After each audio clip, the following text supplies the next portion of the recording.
Oh, yeah, we're not done with Tony Fauci's Hello Kitty diary. Not by a long shot. I would spend the whole show, maybe the next several shows, just reading these entries. They're astounding. What a bad guy this is. March 14th of 2021. So we're under full COVIDian oppression. March of 2021. His entry, so much fan mail I had to turn my tie closet into a climate-controlled archive. Wow. I can't leave my house because the neighbors chant my name and disturb the wildlife. One gal tore her shirt off. Hiya, hottie, she screamed. Nude, but she wore a cloth mask with an argyle pattern. I recommend argyle because it may be highly effective in disrupting mouth debris distribution. Same with red clown noses. I waved and shouted, stay safe.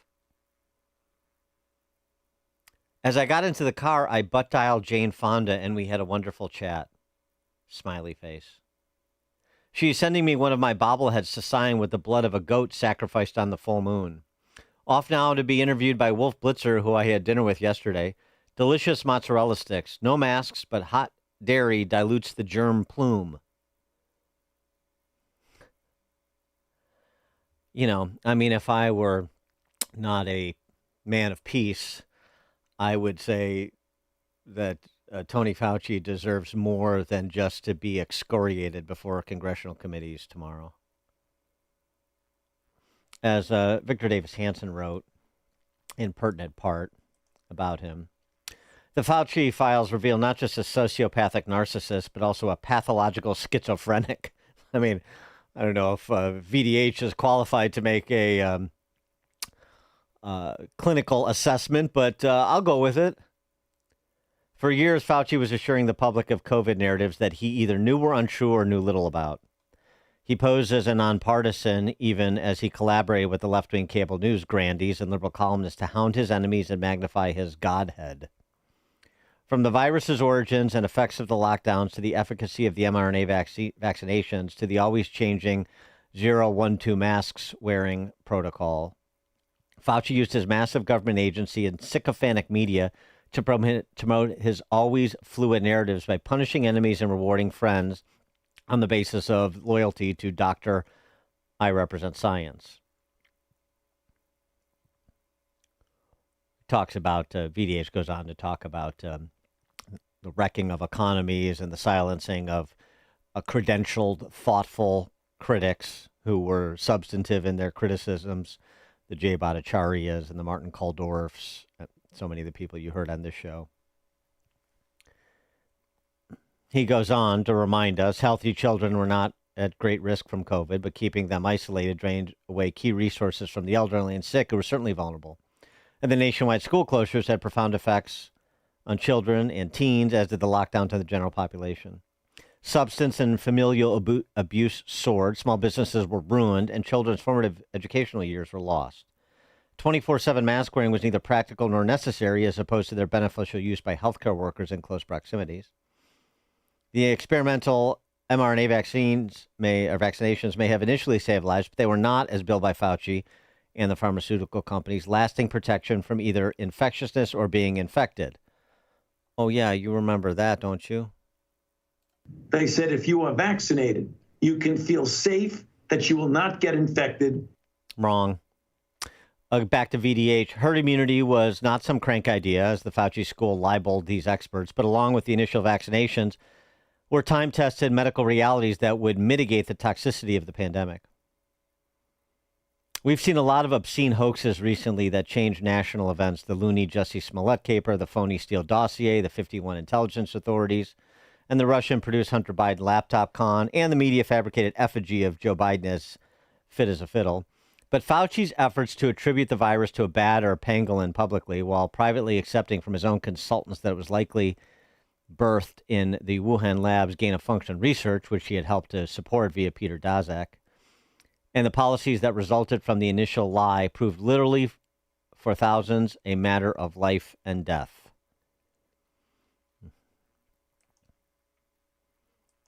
For more on this, please be joined by Phil Kerpin, president of the American Commitment and principal of the Committee to Unleash Prosperity, who was an invaluable resource throughout COVID, as I was saying before, one of the several. Phil, thanks for joining us. Appreciate it. Hey, my pleasure. So, what's your sort of top line takeaway or takeaways from all of these entries and a soon to come fun romp, the autobiography of Tony Fauci, I'm presuming? Yeah, I read the whole 1,000 pages. I didn't really want to, but I thought I had to just to see what was in it and relive all this stuff that I didn't necessarily want to relive. But there's a lot of indication in there for people like me and you, and the narcissism is completely off the charts. That's probably the most notable thing. Is almost every single day he has, so and so celebrity called me. Dionne Warwick is doing so much great work with the Biden campaign on COVID and all that kind of stuff, and it's like he loves all the left-wing celebrities, and he basically pastes every time a celebrity sends him a note about how great he is, he pastes it into his diary, which is kind of amazing. But there are a few specifics that jumped out at me as notable. One is he claims in his diary personal credit for convincing the mayor of New York City and the governor of California to close schools. I think that was very notable because if New York City hadn't closed, I don't think there would have been dominoes falling across the rest of the country the way there were. And, of course, in public, he said, I had nothing to do with the school closures. Right. They made their own decisions. So that was very notable that he'd killed his diary. I personally convinced them to close the schools. I thought that was a big deal. There's a very early on diary entry where he says everyone is saying contact tracing doesn't work, that it's a total waste of money, that it's impossible. He expressed no qualms publicly for the years after that, telling everyone to do contact tracing. And there's one diary entry that I really found interesting. I think it's in June of 2020. He's got a back and forth with Birx where they both express puzzlement that lockdowns seem to have no effect on the viral curve, on the transmission dynamics. Yeah. They rise and fall without regard to any of the lockdowns and mitigation measures that they've been recommending. And he says, I'm puzzled by this, and Birx responds something like, yeah, I've been up at night thinking about it. And then neither of them expressed the slightest doubt about any of this stuff for years after that, and there was no evidence to suggest that it was effective. So they actually had this moment where they're like, wait a second, everything we're recommending doesn't seem to make any difference, and yet then they just go on the same anyway. The other thing, I was a little bit jealous. My colleague Stephen Moore gets mentioned by name in there. Fauci said, I told the White House they need to shut up Stephen Moore.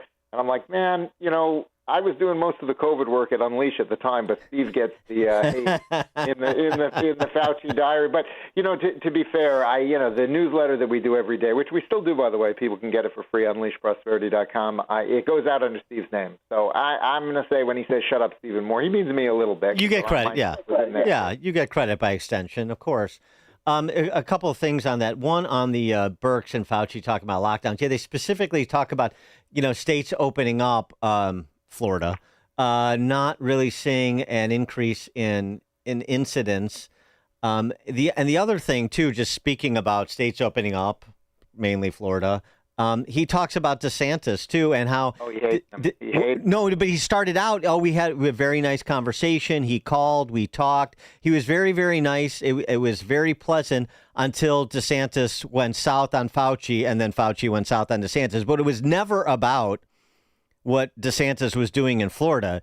It was about getting personally cross with Fauci. And this is what permeates through it. This is part of the narcissism that you were referring to, that VDH is referring to, that everybody's referring to, is everything is viewed in terms of decisions made, positions taken, not what is in the interest of public health, not what the evidence supports, not following the science, to borrow a phrase, but just in terms of the optics of how it impacts Tony Fauci's personal brand, basically. Yeah, I definitely agree with that. And by the way, he seems to love Mike Pence and Mark Short. They seem to be, Pence and his chief of staff. They seem to. He was very close to them, which I found a little bit interesting. And not Mark Caputo, for example, because Mark Caputo was interfering with his media appearances. Exactly. Yeah, he's so very concerned. And also, interestingly, later in the diary, when Biden's in and Ashish Jha gets the coordinator job, he has many diary entries where he's like, Ashish wants to do all the media himself. He's very good at it, but why is he taking all the media for himself? I mean, here's the now on Trump. I just want to go back to this, and you tagged this too. I saw you posted on X. This is important. This is from April 23rd of 2020, so early on. He writes, after the presser, about an hour, Deb Burks texted me and called me saying it was good that I was not there, since after the presser, POTUS called her into the Oval and started yelling at her, saying, you and Fauci have destroyed the country and the economy. This is Trump, obviously. I should never have listened to you. This is Fauci characterizing what Trump said via conversation with Burks.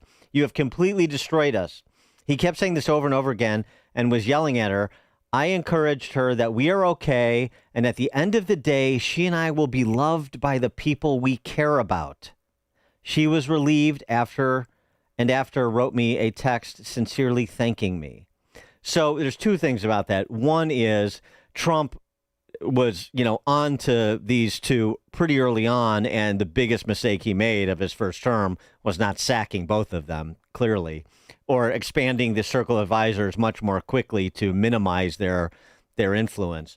And then number two, that Fauci thing, again, it's not about what is right and proper based on the science or based on a cost-benefit analysis. It's all about who will be beloved at the end of the day, me and you or Trump, like all politics. Yeah, the sad thing is he's probably right. They probably are loved by the people they care about, because they don't care about me or you. Right. And, so the sad thing is he might have actually been correct about that. But yeah, no, it's they definitely care about being adored by the public, and not by the public necessarily, but by their people, their base, what have you, quite a lot. There's also one where he takes personal credit for convincing Trump to cancel Easter, which was kind of an interesting way to put the extension of the lockdown. There's also one where they talk about using the model from Chris Murray to scare Trump into extending the original 15 days to the 30 days.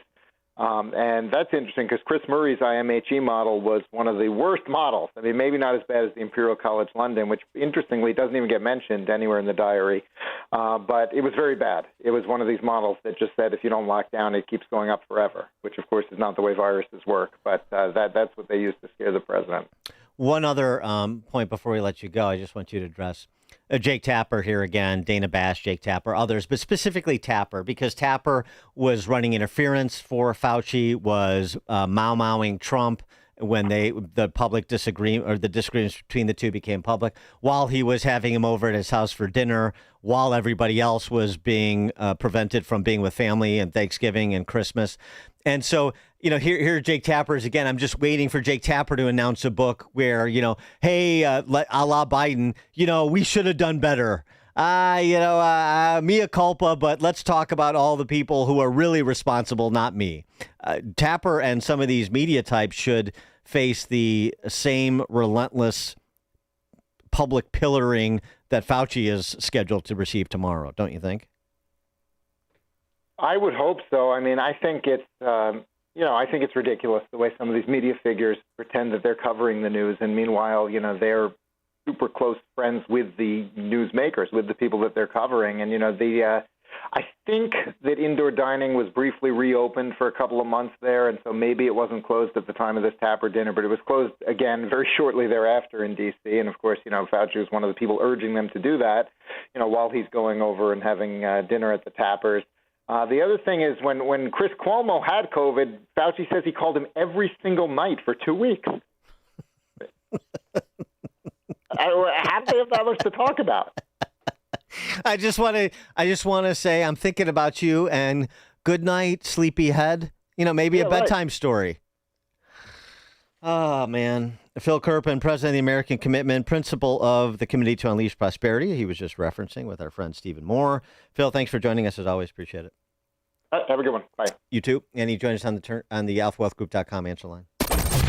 This is Chicago's Morning Answer. Your show keeps me alive during the week. There's nobody I'd rather listen to between 5 and 9 in the morning than you guys. On AM 560, The Answer. Hear sound teaching from God's Word from Dr. David Jeremiah on Turning Point. Each weekday morning at 9:30 on our sister station, AM